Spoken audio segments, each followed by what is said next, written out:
Alright, good morning mga kababayan. JDB uli ang inyong abang lingkod. Pag-usapan natin itong plano ho ni Donald Trump na isanksyon at hindi lang hubas ng sanksyon ang gagawin sa ICC, bagkus it's going to be a devastating sanction. Grabe. Ang tanong, ano ba ang magiging epekto niyan sa Pilipinas? Ba? Alam niyo ho, hinahanap ko I was actually thinking na ito po ay fake news kasi hinahanap ko kung meron pong mainstream media, mga international na news organization ang may ganito hong klaseng balita. And then apparently ito po ay um ito'y available lamang dito sa sa Middle East Monitor. Diyan lang sa kanila nyo lang yan makikita yung balita na yan. So what I'm saying is, peki ba to? Fake news ba to? Possible na fake news ito. Middle East, um, Middle East monitor na to, ito po ay UK based. Okay? Pero kakaiba, sila lang may exclusive dito. Yeah, sabi rito, Trump will impose sanctions on ICC report, says. Okay.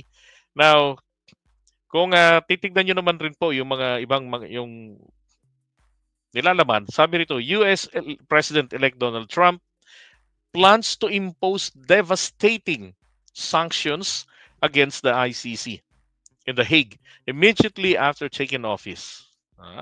Talagang tatrabahuin niya agad si The Hague. Si The Hague, ICC sa The Hague. Yan, The sources claim the executive orders could be unveiled as soon as January 21, so a day after ng assumption ni Donald. Then will target both individual ICC personnel, including judges and prosecutors, and the institution as a whole. The administration intends to classify the ICC as an organization threatening U.S. interest, employing designation procedures similar to those used by State Department for terrorist organization globally. So isa-sanction nila ito na katulad ng terrorist ng ICC. And take note mga kapatid, ang Amerika kasi, gaya ng China, kung di nagkakamali alam ko ang Amerika, hindi ito member ng ICC. Okay, ano ho ba kasi talaga ang pinoprotektahan nila rito? Ang pinoprotektahan po kasi talaga nito, para saan po yung sanction na gagawin ni Trump? It has nothing to do with the Philippines, has nothing to do with us. May kinalaman po ito dito. Kasi last year, if I'm not mistaken, naglabas ang ICC ng parang warrant of arrest yata yun laban dito kay Israeli Prime Minister Benjamin Netanyahu and then sa former Defense Minister nila kay Yoav Gallant. Yan. So aarestuhin nila, papasukin nila sa Israel.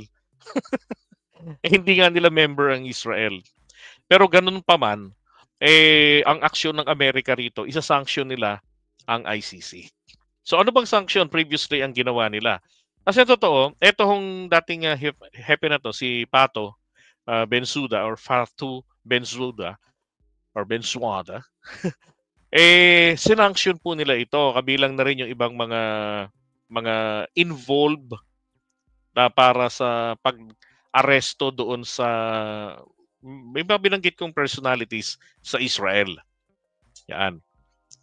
Alam niyo kung anong ginawa nila rito na sanction? Yan. Ang ginawa ho nila rito ay yung kanilang mga visa papasok ng US, hindi kinansilan nila o hindi na nila prinases. Yun ang sanction na ginawa nila. And then kalaunan, nilift naman din po yan ni sabi nito, the United States on Friday lifted sanctions on ICC court prosecutor Fatu Bensuda that drew international criticism after they were imposed by the administration of former President Donald Trump. Okay? The move announced by sanctions imposed by Bensuda, and ito rin, removes Fakiso Mochochoco, head of the ICC's Jurisdiction Complementarity and Cooperation Division from the specially designed designated nationals list.